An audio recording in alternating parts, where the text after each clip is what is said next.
Halo semuanya, kenalin nama aku Alivia Ramadhani. Hari ini aku mau bahas soal berbahasa Indonesia yang baik dan benar. Sebelumnya kalian pasti tahu dong kalau misalnya bahasa Indonesia itu sudah kita pakai sejak lama, sejak zaman dahulu kala bahkan sebelum merdeka. Namun seiring berjalannya waktu, banyak kata-kata yang berubah menjadi bahasa gaul. Nah, dampak dari bahasa gaul itu apa sih? Banyak anak muda yang melupakan bahasa baku atau bahasa asli yang menggunakan KBBI. Nah, aku ngetes nih salah satu temanku, kira-kira dia masih paham gak ya sama kata baku dan tidak baku? Yuk kita cek videonya. Halo semuanya, saya Alivia. Hari ini saya bersama teman saya, Elba. Saya hari ini ingin menanyakan ke Elba perihal kata baku dan tidak baku. Kita mulai ya sekarang. Boleh. Abjad atau abjad? Abjad itu. Oh. Advokat atau advokat? Advokat. Abdal atau abdol? Afdol. Betul. Akuatik atau akuatik? Pakai K atau pakai U? Pakai Q. Betul. Salah lagi, salah dua. Ambulans atau ambulan? Ambulan. Salah, ambulans. Antre atau antri? Antre. Betul. Apotek atau apotek? Apotek. Artefak atau artefak? Artefak. Betul. Astronom atau astronot? Bedanya? Nohut atau not? Not.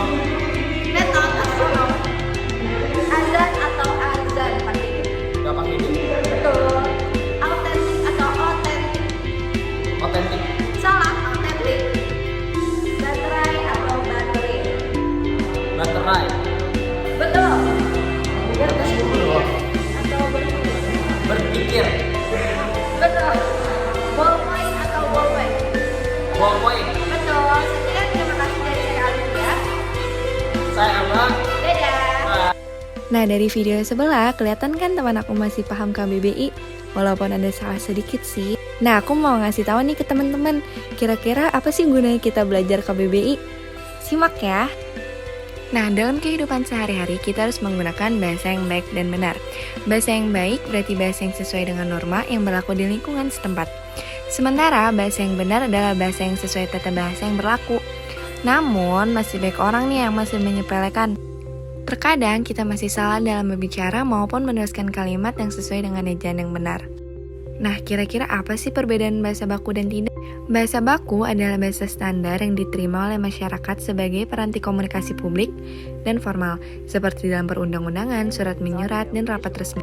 Sedangkan bahasa tidak baku adalah ragam bahasa yang cara pengucapannya atau penulisannya tidak memenuhi kaidah-kaidah standar tertentu.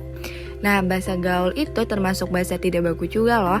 Nah, bahasa baku ini biasanya kita temuin di surat resmi, seminar, pidato, hingga temu karya ilmiah. Nah, apa sih kegunaan memakai bahasa baku? Pertama, bahasa Indonesia akan tetap lestari. Walaupun kadang kita susah mengingat atau kadang masih bingung bahasa baku yang baik dan benar seperti apa, tapi ada baiknya kita nyoba loh, karena bahasa Indonesia dari dulu sampai sekarang merupakan bahasa pemersatu bangsa. Selain itu, bahasa baku juga dapat meningkatkan rasa nasionalisme. Nah, yang ketiga, kayak yang aku bilang tadi nih, bahasa Indonesia merupakan pemersatu bangsa yang mempermudah komunikasi antar suku. Dan seperti yang kita ketahui juga, Indonesia itu terdiri banyak suku dan provinsi. Bahasanya juga beda-beda dong pastinya. Nah, karena ada bahasa Indonesia ini nih, kita bisa saling ngobrol dan saling berbincang satu sama lain. Selain itu, menggunakan bahasa baku juga dapat mencerminkan pribadi yang baik. Karena apa? Karena bahasa Indonesia sebagai bahasa yang baik, sopan, dan sesuai kaidah. Tapi apabila kita masih menggunakan bahasa gaul, itu bukan berarti kita tidak mencerminkan pribadi yang baik ya. Kita masih bisa dapat mencerminkan pribadi yang baik apabila bahasa yang kita gunakan masih baik, sopan, dan tidak menyakiti orang lain. Nah, kalau soal opini aku nih perihal bahasa Indonesia dan gaul, menurut aku bahasa Indonesia tetap menjadi bahasa aku yang paling utama, bahasa yang paling aku sering buat ngobrol, bahasa yang menurut aku sopan, bahasa yang bisa mempersatu bangsa, bahkan bahasa yang masih ada di mata kuliah aku nih sekarang. Tapi menurut aku nggak ada salahnya kok kita masih menggunakan bahasa gaul sekarang. Asalkan bahasa yang kita keluarkan tetap sopan, baik, dan tidak menyakiti orang lain. Dan juga kita tetap membuka diri untuk mempelajari bahasa Indonesia yang baku dan tidak. Lagian gak ada salahnya juga loh kalau misalnya kita menggunakan bahasa baku dalam kehidupan sehari-hari. Aku sendiri juga masih belajar untuk menggunakan bahasa Indonesia baku yang benar dalam kehidupan sehari-hari kok. Untuk itu tetap gunakan bahasa Indonesia yang baik, benar, sopan, dan tidak menyakiti orang lain. Dan juga tetap dipelajari ya untuk bahasa baku agar kita bisa menggunakannya di kehidupan sehari-hari. Terima kasih semuanya.